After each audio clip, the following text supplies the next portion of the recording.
Hello friends, स्वागत है आपके YouTube channel morning today target में। आज हम देखेंगे सीटेट के लिए सीडीपी के पीवाईक्यू क्वेश्चन।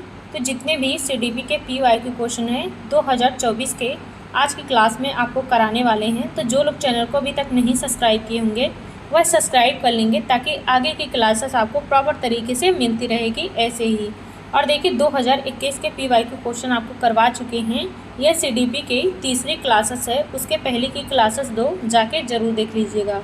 और देखिए जो लोग पेपर 2 एसएसटी की तैयारी कर रहे हैं उनके लिए मेरी डेली क्लासेस चलती है और डिटेल में आपको कराने वाले हैं सभी। तो चैनल को सब्सक्राइब कर लीजिएगा ताकि सभी क्लासेस मेरी प्रॉपर तरीके से आपको मिलती रहे। तो चलते हैं बिना देरी किए क्वेश्चन पे और अपनी तैयारी को बेहतर तरीके से शुरू कर दीजिए ताकि सीटेट में एक अच्छा स्कोर आपका बन सके। आज की क्लास में जितने भी क्वेश्चन हैं सभी इम्पॉर्टेंट हैं, तो एक भी क्वेश्चन मिस मत करिएगा, लास्ट तक क्लास में ज़रूर बने रहिएगा। तो चलते हैं बिना देरी किए क्वेश्चन पे। पहला क्वेश्चन है, जीन पियाजे के संज्ञानात्मक विकास सिद्धांत के अनुसार किस चरण में बच्चे अमूर्त सोच तार्किक क्षमता विकसित करते हैं? तो वह कौन सा चरण हो जाएगा जिसमें बच्चा अमूर्त सोच और तार्किक क्षमता विकसित करते हैं? तो वह हो जाएगा आपका राइट आंसर यहाँ पे डी ऑप्शन सही हो जाएगा। औपचारिक संक्रियात्मक अवस्था हो जाएगा, फॉर्मल ऑपरेशनल स्टेज हो जाएगा। तो आपका राइट आंसर यहाँ पे डी ऑप्शन सही हो जाएगा। देखिए जीन पियाजे की 4 अवस्था है। पहली अवस्था है संवेदीगामक अवस्था, दूसरी होती है पूर्व संक्रियात्मक अवस्था और तीसरी होती है मूर्त संक्रियात्मक अवस्था। और जो चौथी वाली होती है लास्ट वाली वह औपचारिक संक्रियात्मक अवस्था होती है। यह देखिए 11 वर्ष से 11 वर्ष के ऊपर की अवस्था होती है। इसमें बच्चे अमूर्त चिंतन प्रारंभ कर देते हैं। नेक्स्ट क्वेश्चन है, लेव वाइगेस्की के अनुसार बच्चे के संज्ञानात्मक विकास में सबसे महत्वपूर्ण भूमिका किसकी होती है? तो लेव वाइगेस्की के अनुसार बच्चों के संज्ञानात्मक विकास में सबसे महत्वपूर्ण भूमिका किसकी होती है? वह देखिए सामाजिक अंतःक्रिया की होती है, सोशल इंटरेक्शन की होती है। तो आपका राइट आंसर यहाँ पे सेकेंड ऑप्शन सही हो जाएगा। देखिए वाइगोस्की का मानना था बच्चा अपने समाज से अंतःक्रिया करके सीखता है। नेक्स्ट क्वेश्चन है, एक प्रगतिशील कक्षा प्रोग्रेसिव क्लासरूम में शिक्षण अधिगम प्रक्रिया के दौरान बच्चों का आकलन कैसे होना चाहिए? तो एक प्रगतिशील कक्षा में शिक्षण अधिगम प्रक्रिया के दौरान बच्चों का आकलन कैसा होना चाहिए? तो वह हो जाएगा आपका राइट आंसर यहाँ पे पहला सही हो जाएगा।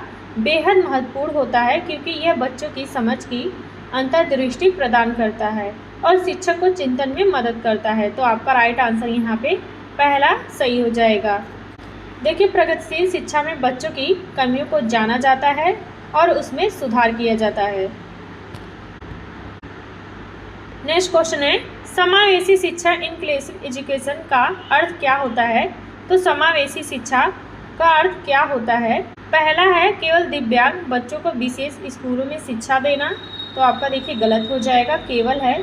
दूसरा है सभी बच्चों को उनकी सामाजिक, आर्थिक और शारीरिक भिन्नता के बावजूद एक ही नियमित स्कूल में गुणवत्तापूर्वक शिक्षा देना। तो आपका राइट आंसर यहाँ पे देखिए सेकेंड ऑप्शन सही हो जाएगा।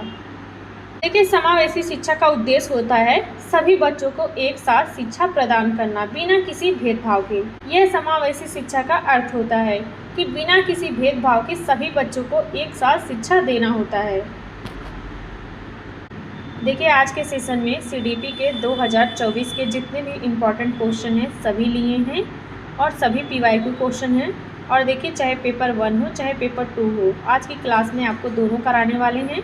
तो सीडीपी देखिए आपके एग्ज़ाम में सेम पूछी जाती है, चाहे पेपर 1 हो चाहे पेपर 2 हो। इसलिए लास्ट तक क्लास में बने रहिएगा और यह ज़रूर चेक कीजिएगा आपका स्कोर कितना सही बना है। देखिए आपके एग्ज़ाम में ज़्यादा टाइम नहीं बचा है तो ज़्यादा से ज़्यादा रिवीजन कीजिए, अच्छे से अपनी तैयारी करिए ताकि सीटेट में आपका एक अच्छा स्कोर बन सके। देखिए सीडीपी एक ऐसा सब्जेक्ट होता है जिसमें आप 30 में से 30 आराम से ला सकते हैं। इसलिए जितने भी प्रैक्टिस सेट आपको करवा रही हूँ करते जाइए, आपका 100% यूपी टेट क्लियर हो जाएगा। अभी से रिवीजन करेंगे, अच्छे तरीके से पढ़ेंगे तो देखिए 100% क्लियर हो जाएगा। तो चलते हैं बिना देरी किए क्वेश्चन पे।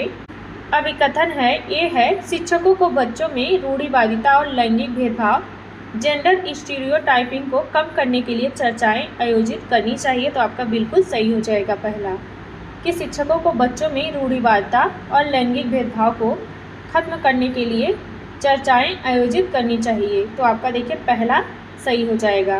कारण है जेंडर एक सामाजिक संरचना है, जैविक नहीं है, तो आपका देखिए कारण भी सही हो जाएगा।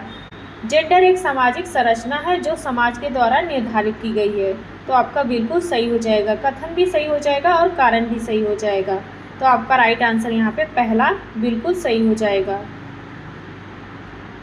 नेक्स्ट क्वेश्चन है, लॉरेंस कोहलबर्ग के नैतिक विकास सिद्धांत के अनुसार जब कोई बच्चा कानून और व्यवस्था को इसलिए मानता है क्योंकि वह समाज में व्यवस्था बनाए रखना चाहता है, तो वह किस चरण में आता है? लॉरेंस कोहलबर्ग के नैतिक विकास के सिद्धांत के अनुसार जब कोई बच्चा कानून और व्यवस्था को इसलिए मानता है क्योंकि वह समाज में व्यवस्था बनाए रखना चाहता है, तो यह कौन सा चरण हो जाएगा?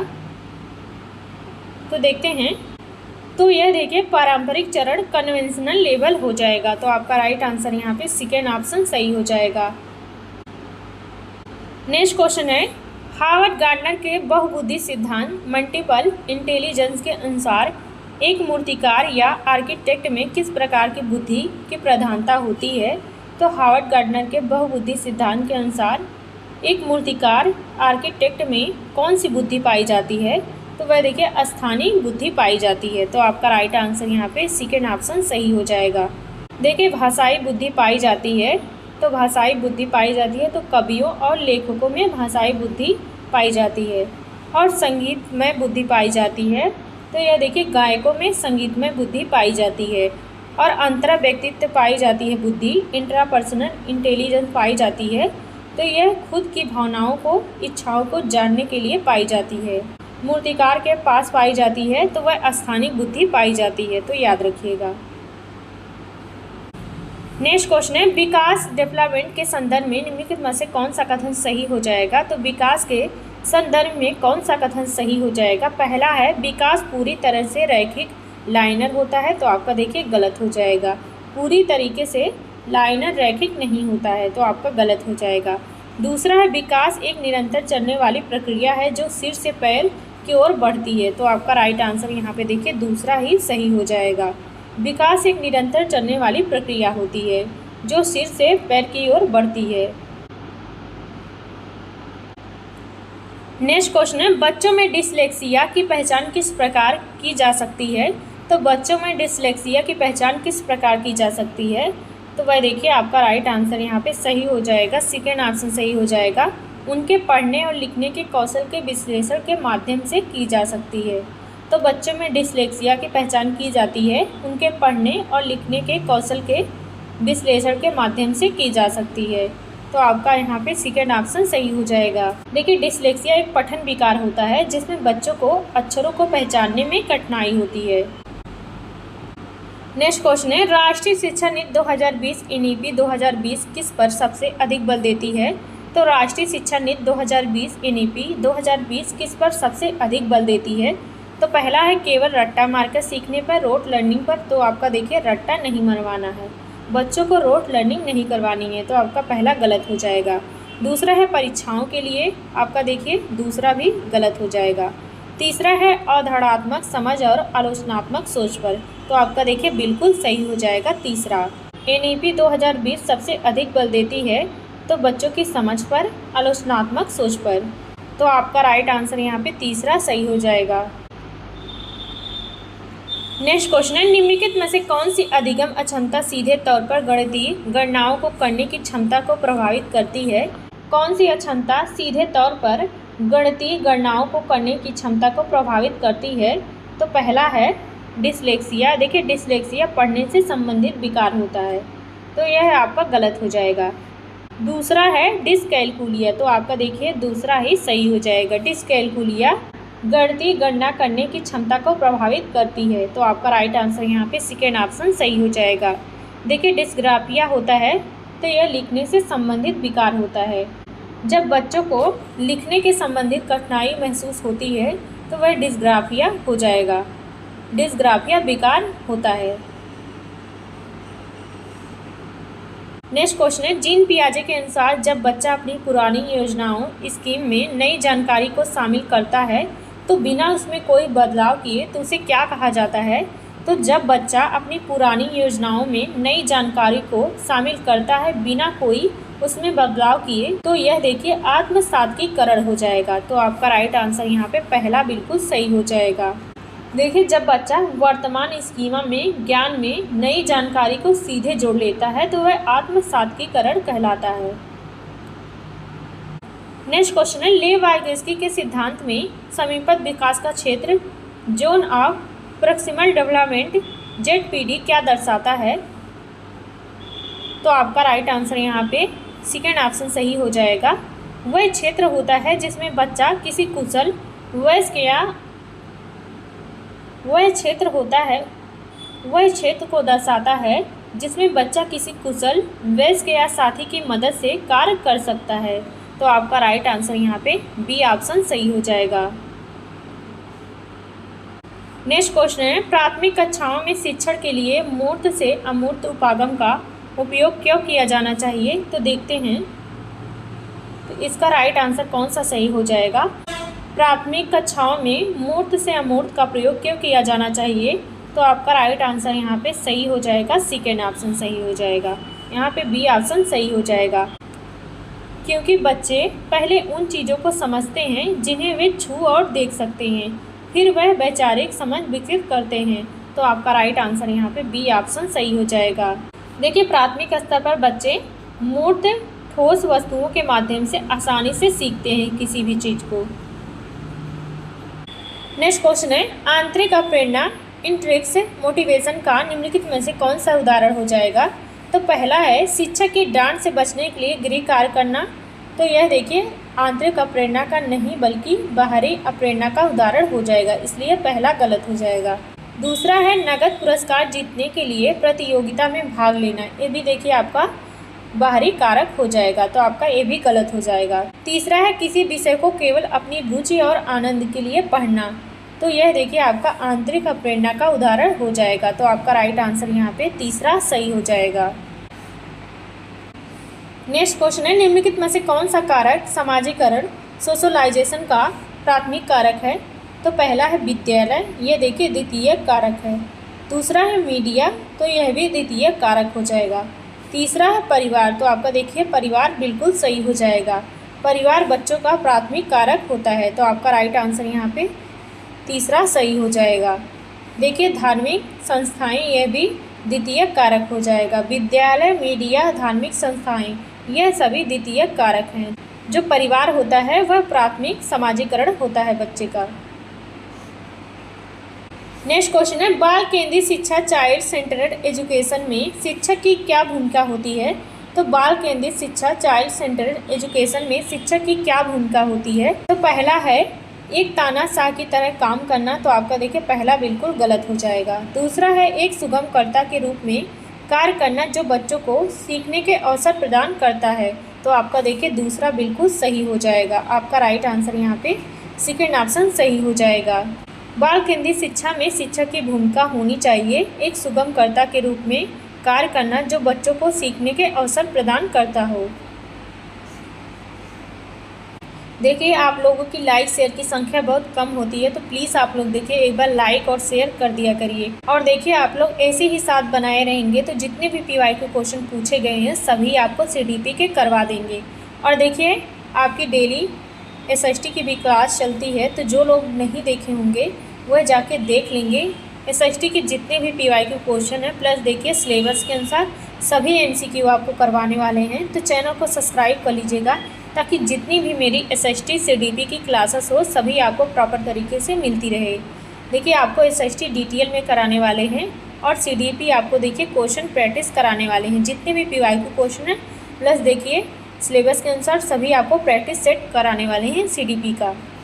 अगर आप लोग कहेंगे तो हिंदी की जितनी भी पेडागोजी पूछी गई है वह भी सभी करवा देंगे।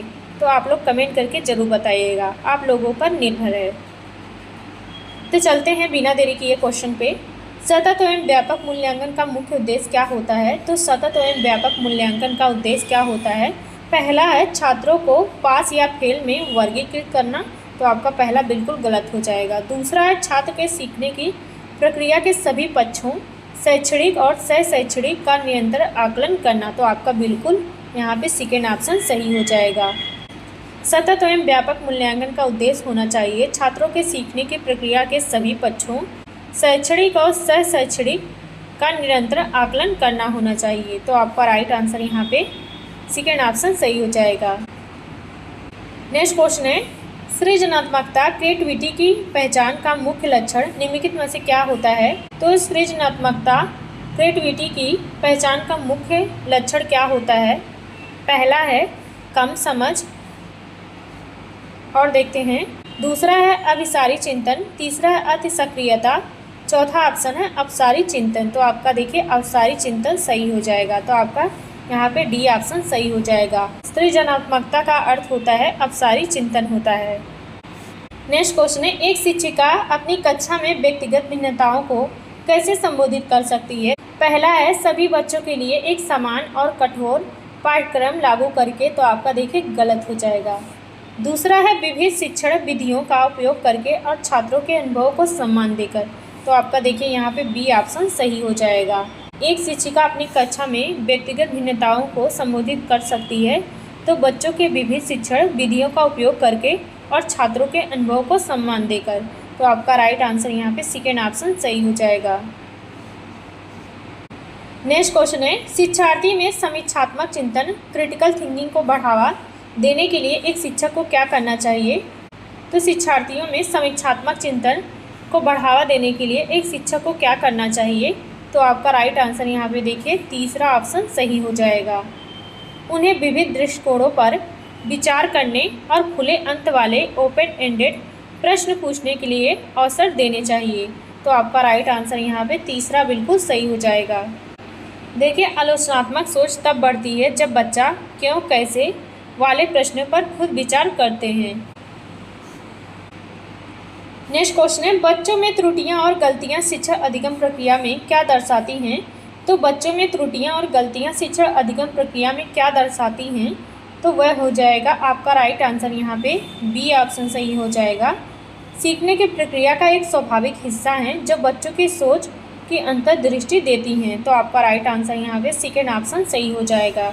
बच्चों में त्रुटियां और गलतियां शिक्षण अधिगम में देखिए संसाधन के रूप में काम करती हैं। बच्चों के सीखने के लिए एक स्वाभाविक हिस्सा मानी जाती हैं त्रुटियां और गलतियां। तो आपका राइट आंसर यहाँ पे सेकेंड ऑप्शन सही हो जाएगा। नेक्स्ट क्वेश्चन है, खेल प्ले बच्चों के विकास में किस प्रकार सहायता करता है? तो खेल बच्चों के विकास में किस प्रकार सहायता करता है? तो आपका राइट आंसर यहाँ पे सेकेंड ऑप्शन सही हो जाएगा। यह उनके शारीरिक, संज्ञानात्मक और सामाजिक कौशलों को विकसित करने में मदद करता है। तो आपका राइट आंसर यहाँ पे सेकेंड ऑप्शन सही हो जाएगा।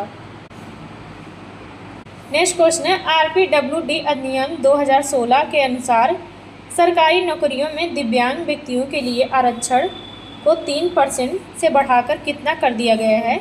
तो RPWD अधिनियम के अनुसार सरकारी नौकरियों में दिव्यांग व्यक्तियों के लिए आरक्षण को 3% से बढ़ाकर कितना कर दिया गया है?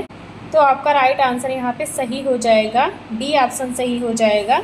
4% कर दिया गया है। 3% से 4% बढ़ाकर कर दिया गया है। तो आपका डी ऑप्शन सही हो जाएगा। नेक्स्ट क्वेश्चन है, अधिगम लर्निंग के लिए सबसे उपयुक्त और प्रभावशाली वातावरण कौन सा होता है? तो अधिगम लर्निंग के लिए सबसे उपयुक्त और प्रभावशाली वातावरण कौन सा होता है? तो आपका राइट आंसर यहाँ पे बी ऑप्शन सही हो जाएगा, जो सहयोगात्मक, सकारात्मक और बाल अनुकूल हो। तो आपका बिल्कुल सही हो जाएगा। अधिगम लर्निंग के लिए सबसे प्रभावशाली वातावरण होता है जो सहयोगात्मक हो और सकारात्मक हो और बाल अनुकूल हो, बच्चों के अनुसार हो। तो आपका राइट आंसर यहाँ पे सेकेंड ऑप्शन सही हो जाएगा। नेक्स्ट क्वेश्चन है, कोहल वर्ग के अनुसार अच्छा लड़का, अच्छी लड़की, गुड बॉय, नाइस गर्ल अभिन्यास किस स्तर के अंतर्गत आता है? तो आपका राइट आंसर यहाँ पे सही हो जाएगा, सी ऑप्शन, पारंपरिक स्तर पर आता है। तो आपका राइट आंसर यहाँ पे सी ऑप्शन सही हो जाएगा। कोहल वर्ग के अनुसार अच्छा लड़का, अच्छी लड़की का स्तर अभिन्यास होता है तो वह पारंपरिक स्तर में होता है। तो आपका राइट आंसर यहाँ पे सी ऑप्शन सही हो जाएगा। नेक्स्ट क्वेश्चन है, निम्नलिखित में से कौन सा कारक अधिगम को प्रभावित करने वाला पर्यावरणीय कारक इन्वायरमेंटल फैक्टर है? तो वह कौन सा कारक हो जाएगा जो अधिगम को प्रभावित करने वाला पर्यावरण कारक है? तो वह हो जाएगा विद्यालय का वातावरण समाज हो जाएगा। तो आपका राइट आंसर यहाँ पे तीसरा सही हो जाएगा। नेक्स्ट क्वेश्चन है, संरचनावादी उपागम के अनुसार ज्ञान का निर्माण किसके द्वारा किया जाता है? तो संरचनावादी उपागम के अनुसार ज्ञान का निर्माण किसके द्वारा किया जाता है? तो वह हो जाएगा आपका बी ऑप्शन सही हो जाएगा, सक्रिय रूप से शिक्षार्थियों द्वारा अपने अनुभव के आधार पर किया जाता है। तो आपका राइट आंसर यहाँ पे सेकेंड ऑप्शन सही हो जाएगा। देखिए पियाजे वाइजेस्की के अनुसार बच्चे ज्ञान के सक्रिय निर्माता होते हैं। नेक्स्ट क्वेश्चन है, पोर्टफोलियो का प्राथमिक उपयोग क्या होता है? तो पोर्टफोलियो का प्राथमिक उपयोग क्या होता है? तो आपका राइट आंसर यहाँ पे सेकेंड ऑप्शन सही हो जाएगा, समय के साथ छात्र के काम और प्रगति के संग्रह का मूल्यांकन करना होता है। तो आपका राइट आंसर यहाँ पे बी ऑप्शन सही हो जाएगा। देखिए पोर्टफोलियो छात्र के बेहतरीन कार्यों का एक संग्रह होता है जो उनकी निरंतर प्रगति को दर्शाता है। तो आपका राइट आंसर यहाँ पे सेकेंड ऑप्शन सही हो जाएगा। देखिए यहाँ से आपको पेपर 2 कराने वाले हैं। देखिए क्लास 2 शुरू करने से पहले एक बार प्लीज़ आप लोग देखिए क्लास को लाइक और शेयर कर दीजिए। तो चलते हैं पहला क्वेश्चन देखते हैं पेपर 2 का। नेक्स्ट क्वेश्चन है, निम्नलिखित में से कौन सा प्रश्न बच्चों में विश्लेषणात्मक चिंतन को बढ़ावा देने का उदाहरण हो जाएगा? तो आपका राइट आंसर यहाँ पे देखिए बी ऑप्शन सही हो जाएगा। बाढ़ नियंत्रण के लिए आपके शहर में क्या कदम उठाए जा सकते हैं और क्यों? तो आपका राइट आंसर यहाँ पे बी ऑप्शन सही हो जाएगा। नेक्स्ट क्वेश्चन है, ले वाइगोस्की के अनुसार जब कोई शिक्षिका बच्चों को उनके वर्तमान स्तर से थोड़ा आगे बढ़ने में मदद करने के लिए अस्थायी सहायता प्रदान करती है तो इसे क्या कहा जाता है? तो यह देखिए पाड़ या ढांचा, इसका फोल्डिंग कहा जाता है। तो आपका यहाँ पे बी ऑप्शन सही हो जाएगा। तो आपका राइट आंसर सेकेंड ऑप्शन सही हो जाएगा। नेक्स्ट क्वेश्चन है, अभिकथन ए है, माध्यमिक विद्यालय के शिक्षकों को छात्रों में अमूर्त संक्रियात्मक सोच विकसित करने के लिए ठोस अनुभव और अवसर प्रदान करना जारी रखना चाहिए। तो आपका बिल्कुल पहला सही हो जाएगा। कारण है किशोर पूरी तरह से अमूर्त सोच विकसित कर लेते हैं, इसलिए उन्हें मूर्त शिक्षण सामग्री की आवश्यकता नहीं होती है। तो यह देखिए आपका गलत हो जाएगा। तो आपका यहाँ पे ए सही हो जाएगा, आर गलत हो जाएगा। तो किस ऑप्शन में है? देखिए इसमें तो नहीं है, तो देखते हैं आगे। तो आपका राइट आंसर यहाँ पे हो जाएगा सही, तीसरा हो जाएगा। ए सही हो जाएगा, आर गलत हो जाएगा। तो आपका तीसरा सही हो जाएगा। नेक्स्ट क्वेश्चन है, समालोचनात्मक चिंतन क्रिटिकल थिंकिंग के संदर्भ में कौन सा कथन सही हो जाएगा? तो पहला है, यह केवल सूचनाओं को याद रखने तक सीमित होता है। देखिए जहाँ आपका सीमित हो, याद रखना हो, केवल हो, वह आपका नेगेटिव होता है। बी ऑप्शन है, यह विभिन्न दृष्टिकोणों का मूल्यांकन करने और तार्किक निष्कर्ष निकालने में मदद करता है। तो आपका देखिए यहाँ पे बी ऑप्शन बिल्कुल सही हो जाएगा। समालोचनात्मक चिंतन यह विभिन्न दृष्टिकोणों का मूल्यांकन करने में मदद करता है और तार्किक निष्कर्ष निकालने में मदद करता है। तो आपका यहाँ पे बी ऑप्शन सही हो जाएगा। नेक्स्ट क्वेश्चन है, जीन पियाजे के अनुसार 11 वर्ष से अधिक आयु के किशोरों में किस प्रकार के तर्क की प्रधानता होती है? तो वह हो जाएगा आपका राइट आंसर यहाँ पे डी ऑप्शन सही हो जाएगा। परिकल्पनात्मक निम्नात्मक तर्क की प्रधानता होती है। तो आपका राइट आंसर यहाँ पे डी ऑप्शन सही हो जाएगा। देखिए यह अवस्था होती है 11 वर्ष के बाद की अवस्था होती है। नेक्स्ट क्वेश्चन है, समावेशी कक्षा में वंचित पृष्ठभूमि से आने वाले बच्चों के लिए शिक्षक को क्या करना चाहिए? तो समावेशी कक्षा में वंचित पृष्ठभूमि से आने वाले बच्चों के लिए एक शिक्षक को क्या करना चाहिए? पहला है, उन्हें कक्षा में सबसे पीछे अलग बिठाना चाहिए। तो आपका देखिए ऐसा नहीं करना है, आपका गलत हो जाएगा। दूसरा है, उनके सांस्कृतिक अनुभव को सम्मान देना चाहिए और उन्हें शिक्षण प्रक्रिया में शामिल करना चाहिए। तो आपका देखिए यहाँ पे बी ऑप्शन बिल्कुल सही हो जाएगा। ये समावेशी शिक्षा विविधता का उत्सव मनाती है, इसलिए बच्चों को संसाधन मानकर कक्षा में समाहित करना चाहिए, उन्हें उनका सम्मान करना चाहिए।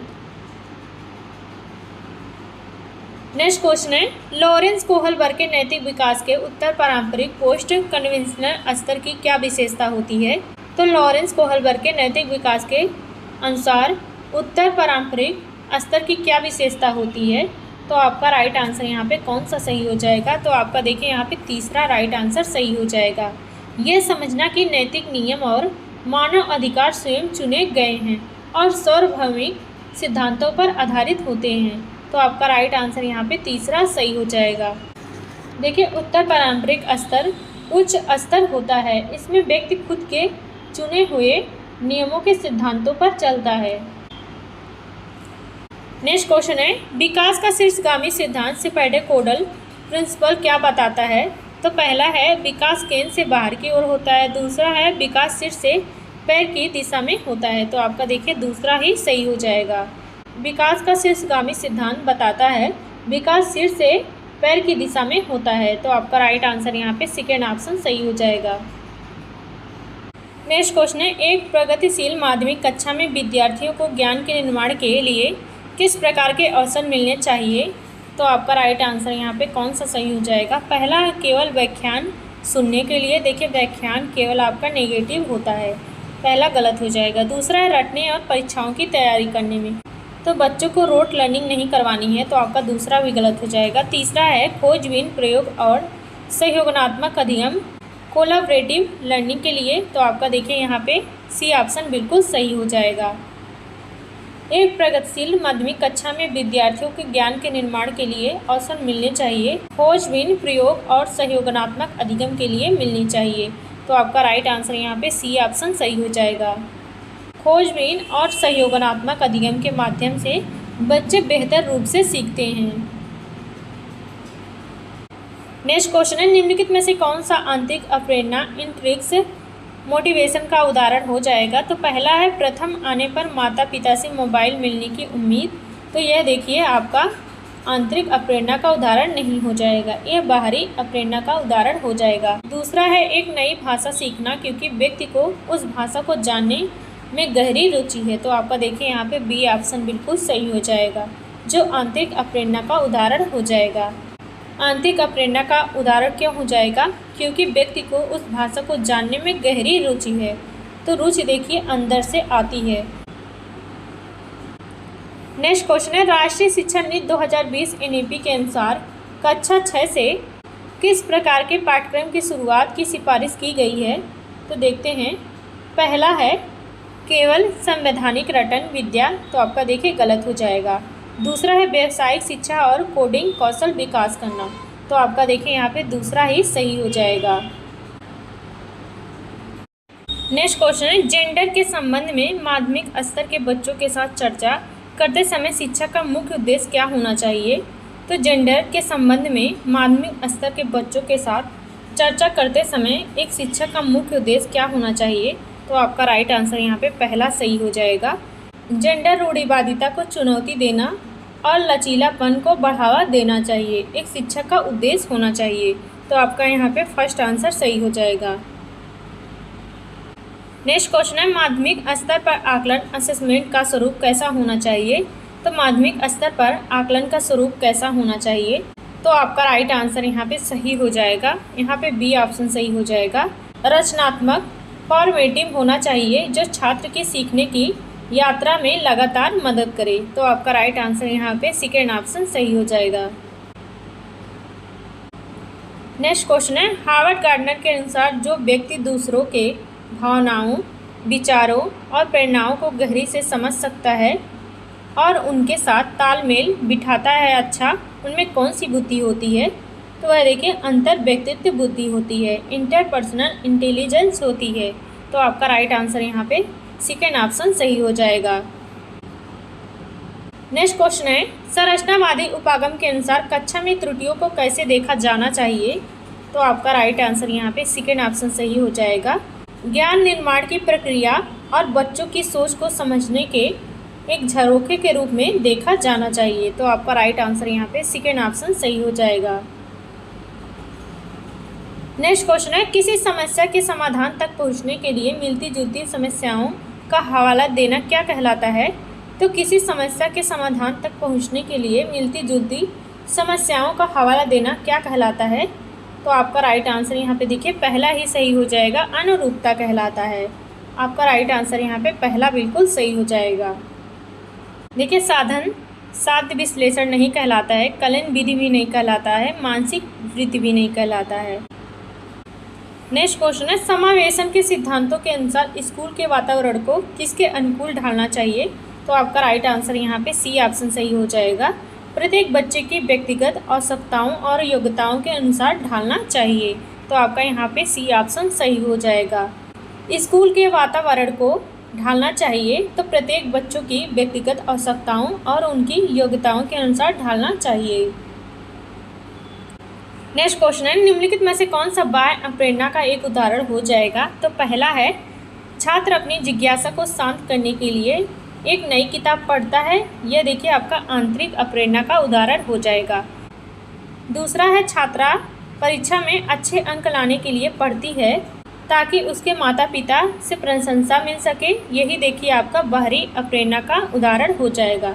तो आपका राइट आंसर यहाँ पे सेकेंड ऑप्शन सही हो जाएगा।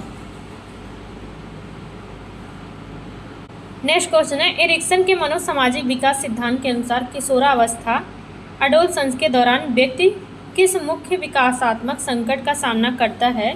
तो आपका राइट आंसर यहाँ पे सही हो जाएगा। यहाँ पे सी ऑप्शन सही हो जाएगा। पहचान बनाम भूमिका भ्रम का सामना करता है। तो आपका राइट आंसर यहाँ पे सी ऑप्शन सही हो जाएगा। नेक्स्ट क्वेश्चन है, प्रगतिशील शिक्षा के संदर्भ में सक्रिय जुड़ाव एक्टिव इंगेजमेंट का क्या अर्थ होता है? तो वह हो जाएगा आपका सेकेंड ऑप्शन यहाँ पे सही हो जाएगा। पूछताछ करना, जांच पड़ताल करना और साथियों के साथ वाद विवाद में भाग लेना हो जाएगा। यह सक्रिय जुड़ाव का अर्थ हो जाएगा। आपका यहाँ पे बी ऑप्शन सही हो जाएगा। नेक्स्ट क्वेश्चन है, अभिकथन ए है, माध्यमिक कक्षाओं में छात्रों के बीच सहयोगात्मक अधिगम पीयर कोलैबोरेशन को हतोत्साहित किया जाना चाहिए। तो माध्यमिक कक्षाओं में छात्रों के बीच सहयोगात्मक अधिगम को हतोत्साहित नहीं करना चाहिए, बल्कि देखिए प्रोत्साहित करना चाहिए। तो आपका पहला गलत हो जाएगा।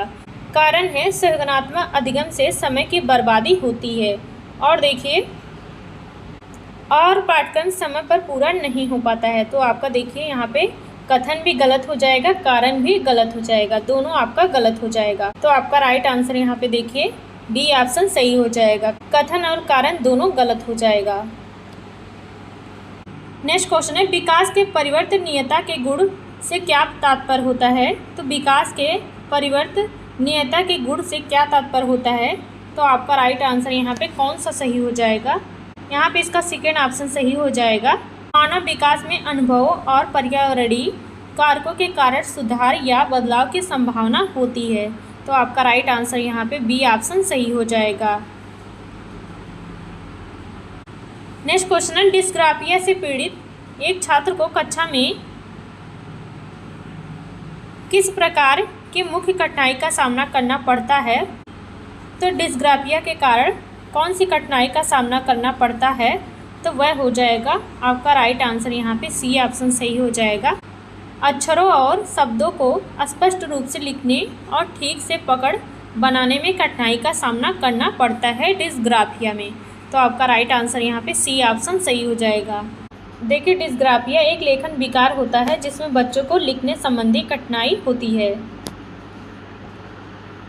नेक्स्ट क्वेश्चन है, ले वाइगेस्की के अनुसार आंतरिक वाक्य इनर स्पीच प्राइवेट स्पीच क्या है? तो ले वाइगेस्की के अनुसार आंतरिक वाक्य क्या है? तो वह हो जाएगा आपका यहाँ पे बी ऑप्शन सही हो जाएगा। बच्चों द्वारा अपनी ही सोच और कार्यों को दिशा देने और विनियमित रेगुलेट करने का एक साधन है आंतरिक वाक्य। तो आपका राइट आंसर यहाँ पे बी ऑप्शन सही हो जाएगा। नेक्स्ट क्वेश्चन है, एक शिक्षक अपनी कक्षा में स्वयं नियमन सेल्फ रेगुलेशन और अधिसंज्ञान मेटा कॉग्निशन कौशल को कैसे बढ़ावा दे सकता है? तो एक शिक्षक अपनी कक्षा में स्वयं नियमन और अधिसंज्ञान कौशल को कैसे बढ़ावा दे सकता है? तो आपका राइट आंसर यहाँ पे सी ऑप्शन सही हो जाएगा। छात्रों को अपनी खुद की सोचने की प्रक्रिया पर चिंतन करने और रणनीति बनाने के अवसर देकर। तो आपका यहाँ पे सी ऑप्शन सही हो जाएगा। नेक्स्ट क्वेश्चन है, सतत एवं व्यापक मूल्यांकन सीसीई के अंतर्गत व्यापक शब्द का क्या अर्थ होता है? तो आपका राइट आंसर यहाँ पे सेकेंड ऑप्शन सही हो जाएगा। छात्र के संज्ञानात्मक, भावनात्मक और मनोगत्यात्मक सभी पक्षों का आकलन करना होता है।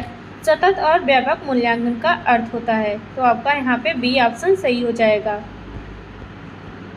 नेक्स्ट क्वेश्चन है, राष्ट्रीय शिक्षा नीति 2020 के अनुसार छात्रों का प्रोग्रेस कार्ड कैसा होना चाहिए? तो आपका राइट आंसर यहाँ पे तीसरा सही हो जाएगा।